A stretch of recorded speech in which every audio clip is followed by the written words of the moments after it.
They left behind 17 giant faces and almost no names. In the swamps and rivers of ancient Mexico, a civilization dragged volcanic stone across impossible ground to make rulers unforgettable. But the real mystery is not how they carved them. It is why the face had to survive when everything else was allowed to vanish. I'm Arturo, and this is Latin Lore, from Latin America's history to mysteries and true crime, to local legends, whispering Latin intrigue. Every tale is verified in archives before it reaches your headphones. Hit subscribe. Fresh revelations drop every week, ready for your next campfire debate. Imagine the Gulf Coast before dawn, when the air is so wet it feels like the earth is breathing against your skin. Out of that heat, out of that green silence, a face rises from stone massive and meticulously crafted. Not a face small enough for a hand or a doorway. A face so large it seems less carved than remembered by the land itself. The first mystery is this: why did these colossal heads, weighing many tons, become symbols of power that could survive centuries? That is the mystery of the Olmec colossal heads.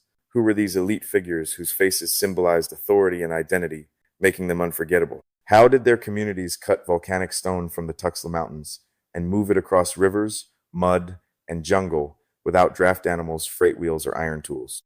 Why were some heads recarved from older monuments, while others were moved, buried, or broken when political worlds changed? The closer you get, the more the stone seems to hold something back. This head belongs to the ancient Olmec world of the Gulf Coast lowlands, in what is now southern Veracruz and northwestern Tabasco. The broader Olmec horizon stretches across many centuries, roughly from 1600 to about 350 before the Common Era. But the great age of the colossal heads falls mostly between 1200 and 400 before the Common Era, when places like San Lorenzo and Levante were turning wet lowlands into theaters of power, memory, and sacred display. Their monumental size reflects the society's political strength and societal complexity.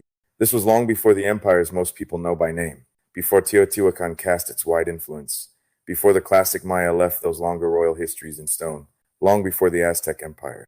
These monuments, with their ancient faces, evoke a sense of timeless authority rooted in a world that already knew hierarchy, spectacle, sacred authority, and coordinated labor, even if it did not yet speak in the paperwork of later states. They inspire respect for their enduring cultural importance. Most people today count 17 colossal heads. Some tellings say 16 because they keep the conversation inside the three main centers and leave the giant face of Rancho La Cobata slightly outside that tighter frame. The broader picture is clearer: 10 heads from San Lorenzo, 4 from Levante, 2 from Tres Zapotes, and 1 from Rancho La Cobata. 17 faces across 4 places, all speaking the same political language in different accents, spread through the lowlands like stone witnesses to vanished authority. The modern story of their rediscovery carries a warning. The first colossal head recorded by modern archaeology came to wider attention at Tres Zapotes in 1853.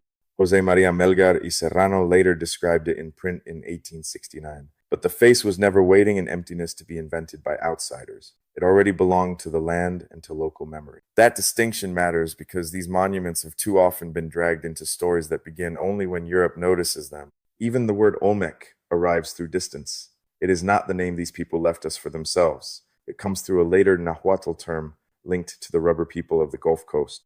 So from the beginning, we are dealing with a civilization whose public faces survive more clearly than its public name. The heads themselves, lacking inscriptions, serve as silent portraits, faces that tell us about individual identity and authority without words, keeping the caption buried in their silent stone expressions.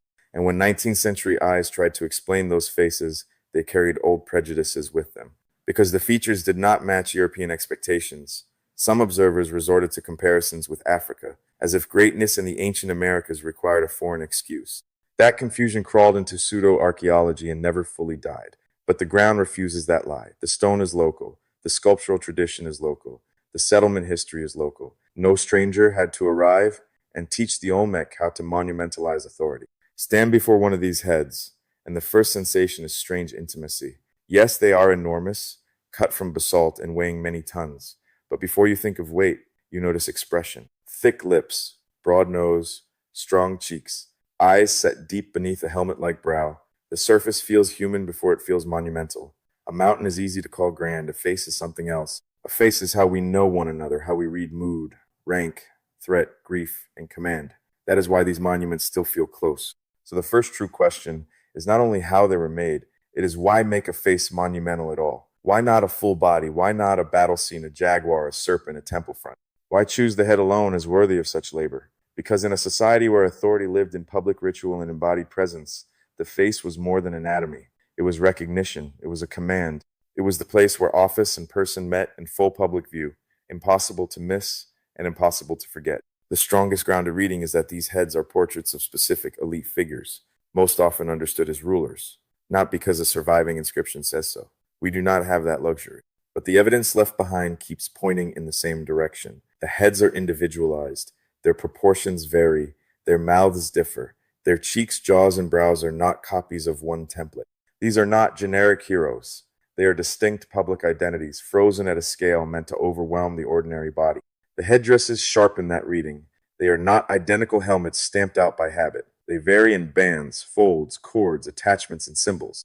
Some appear to carry signs of feathers or precious adornment. That kind of variation feels like regalia, the visual language of office, lineage, rank, or personal emblem.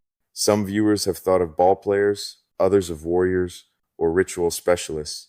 That overlap makes sense.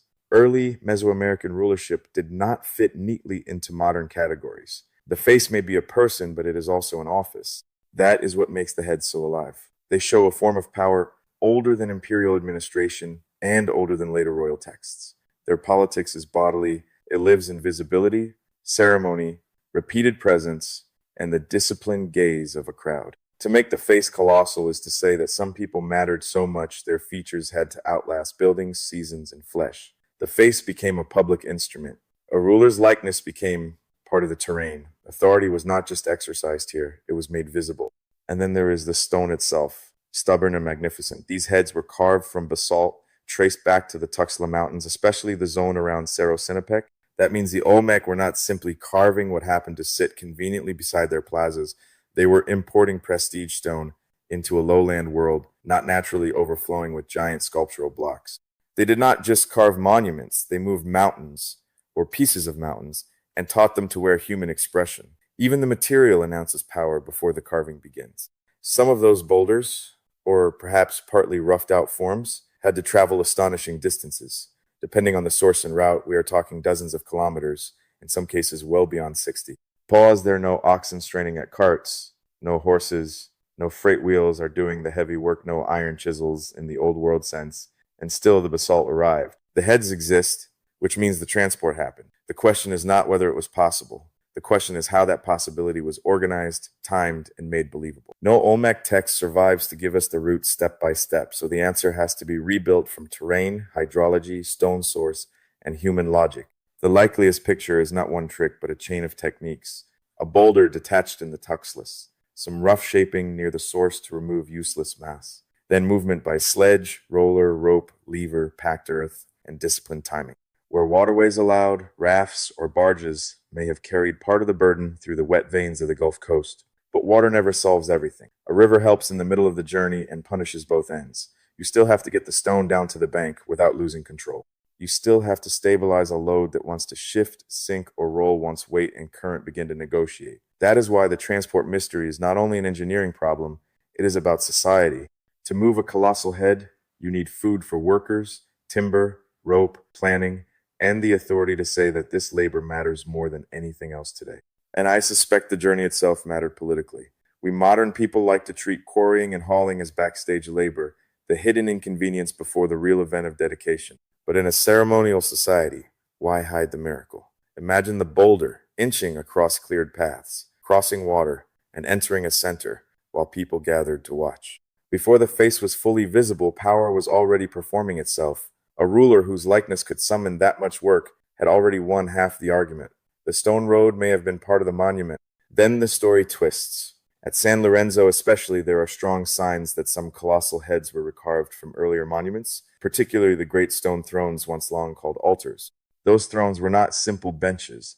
They often depicted rulers set in cave-like niches, tied to origin places, sacred mountains, openings to the underworld, and the logic of hereditary authority. So when a throne becomes a head, the stone is not merely reused. It is politically rewritten, as if memory itself has been given a new face. Sometimes the old form seems to haunt the new one. Walk around certain heads, and you sense leftover curves, inherited masses, or details that do not feel born from a blank boulder. The monument looks as if another life lies folded beneath the face. That matters because recarving is never just thrift. It is an action upon memory. A new ruler or new regime takes the charged substance of an earlier monument and gives it a new public body. That is sculpture, yes, but it is also a historical argument cut into basalt. And the Olmec did not leave their monuments sitting untouched like polite museum pieces. The sculptural landscapes of places like San Lorenzo show movement, reworking, burial, rearrangement, and sometimes deliberate damage. La Venta, too, was a world of careful deposition, where monuments and offerings could be hidden as meaningfully as they were displayed. These heads were part of ceremonial environments that were repeatedly edited. They were not frozen decorations, they were active participants in how a community managed time, legitimacy, sacred presence, and the difficult burden of continuity. So ask the question carefully, what does it mean to bury a face? Is that destruction after political collapse? Is it ritual retirement, a formal ending to a monument's active life? Is it protection, hiding a charged object inside a new sacred geography? Is it revenge against the authority that was once faced? In most cases, the stone does not give us a clean yes or no, but the pattern is clear enough. The Olmec did not treat sculpture as mute matter. They treated it as socially alive and therefore dangerous to handle carelessly. Then there is the emotional charge of the heads themselves. They do not smile at us. They do not boast in carved speech. They sit there with an expression often read as stern, inward, alert, or watchful. Some seem compressed by the mass of the stone. Others feel as if they are listening. Of course, some of that lives in our own projection, but not all of it. These monuments were built to command feeling before they invited explanation. Their silence is not emptiness. It is pressure. It presses back on anyone who stands before them. And that silence is sharpened by a peculiar cruelty. The heads are undeniably individualized. We can tell they are separate persons, separate public identities, but we cannot recover the biographies that once animated those features. We do not know which face belonged to a founder, which to an heir, which to a usurper, which to a ritual master. Presence survived. Narrative thinned. The face remains, but the life around the face has mostly gone dark. That absence is part of the magnetism. We are looking at identity after its caption has been removed. That is why wild theories keep gathering around them. Whenever the archive falls quiet, fantasy hears an invitation, but the grounded story is stronger than the fantasy. These heads are not mysterious because they are alien to Mesoamerica. They are mysterious because they come from an early political world, where image outran writing, where public memory was carved large before it was written in long, readable annals. What survives is not a foreign visitation, it is something more human and more haunting. Rulership without biography, memory without the full archive. And the heads do not stand alone. They belong to a much wider Olmec sculptural world, one filled with thrones, stelae, human figures, transforming beings, animals of the tropical forest, precious portable carvings, and even architectural elements shaped from stone.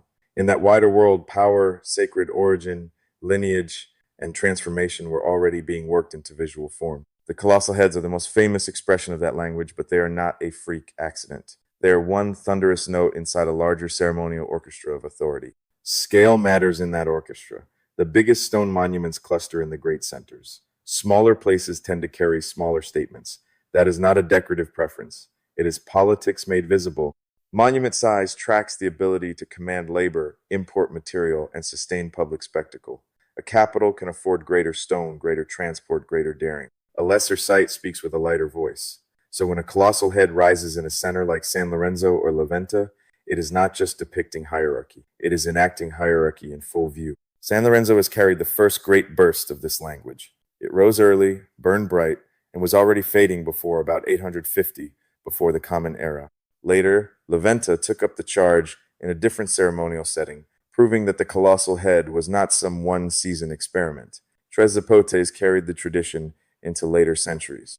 Rancho La Cobata, with its single giant face, feels like a deep echo from the edge of tradition, a reminder that symbols can outlive the centers that first refined them. And remember, all of this unfolded in a living landscape, not on a blank stage. These were riverine lowlands thick with heat, insects, flood rhythms, forest edges, and long paths of exchange. People were farming, fishing, trading, building, carrying children, and participating in seasonal rituals while these immense faces entered their world. Monumental power is never abstract. Someone cut the timber. Someone braided the rope. Someone was ordered to haul. Someone fed the crew.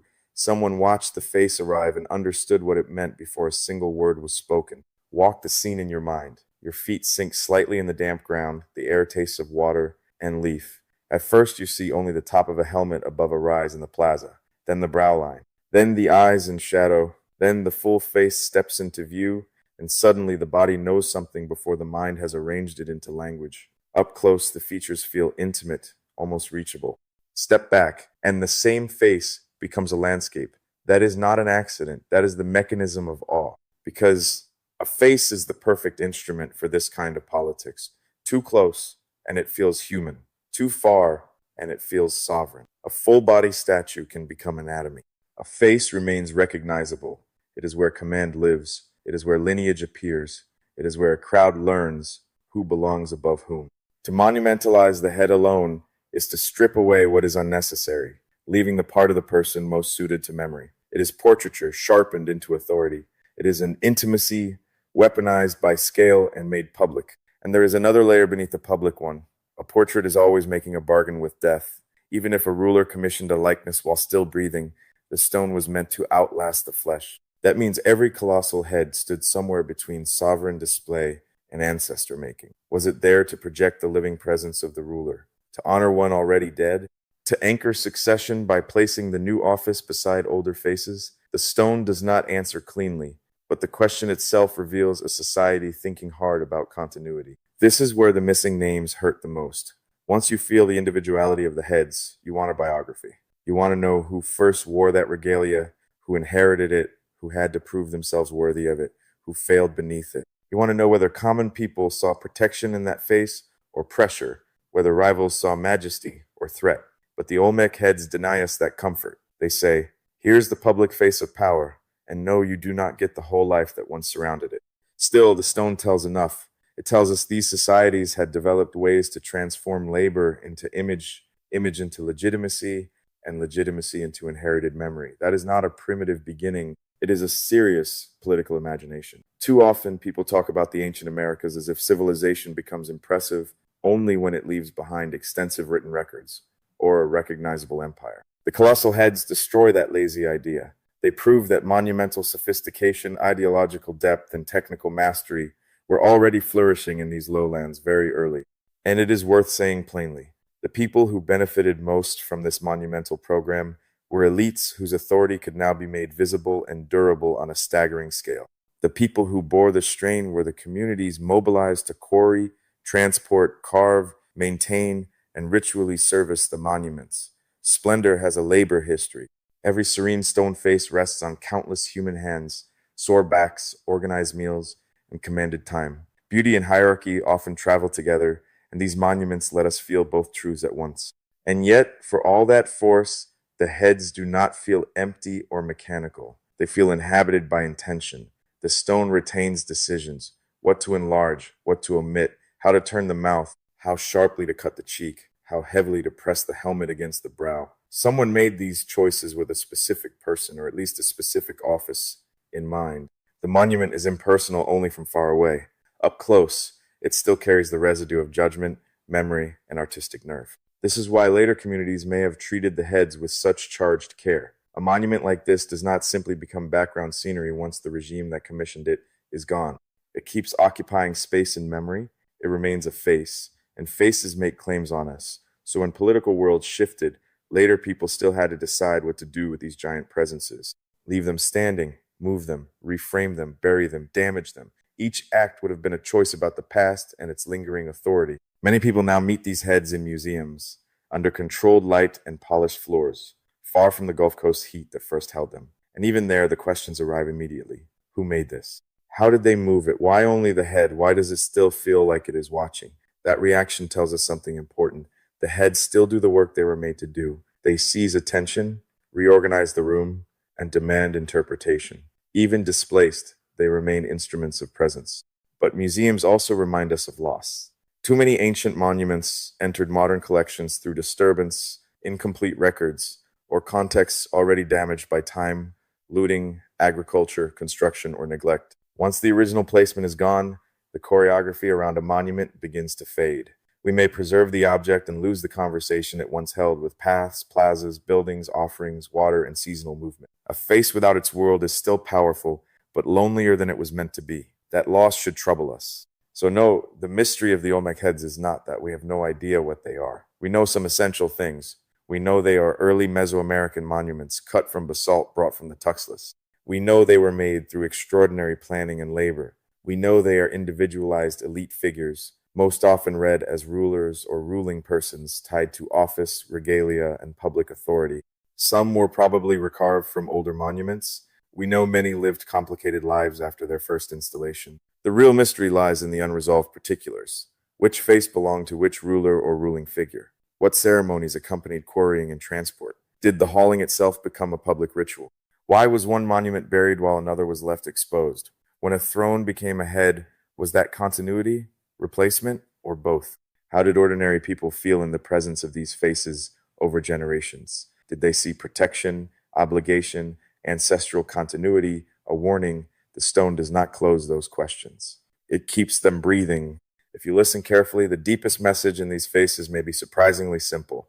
Long before imperial paperwork, long before lengthy dynastic inscriptions, people in Mesoamerica had already learned how to make power visible enough to outlive the powerful. They learned that stone could hold office, ancestry, and command after flesh failed. They learned that a face could be more than a likeness. It could become a public vessel for continuity. The ruler dies. The monument remains. The community keeps negotiating with both generation after generation. So let us return to the opening image. Dawn over the Gulf Coast. Wet earth. Thick air. A face rising out of basalt as if the mountain itself had decided not to forget. Why make a monumental face? Because a face is where human authority becomes legible. Because a face can bless, command, threaten, and endure. Because memory needs shape to survive political change. Because power fears oblivion like everyone else. The Olmec answer was to give memory weight and teach stone how to stare. And maybe that is the most haunting part of all. These are portraits built as wagers against disappearance. They did not save the names, not for us. They did not preserve the full biographies, arguments, rivalries, or private griefs. But they preserved the claim. They preserved the insistence that certain people mattered enough for the land to carry their features forward. The face remains, the archive thins, the silence deepens. And still the stare survives, older than empire, asking whether memory is ever complete. So when you picture the Olmec colossal heads, do not picture them as dead curiosities trapped behind glass. Picture a living political technology born in heat, mud, river light, sacred landscape, and disciplined labor. Picture communities moving mountains to give authority a face. Picture old stone recut so the past could serve the present. Picture later hands deciding whether to honor, hide, or wound what earlier generations had raised. And tell me this, which mystery stays with you longest? The missing names, the road of stone, or the reason some faces were buried? Muchas gracias. Thanks for trekking the hidden trails of Latin America with me. If tonight's story unsettled you, subscribe and ring the bell, because Latin America's most intriguing stories are far from over.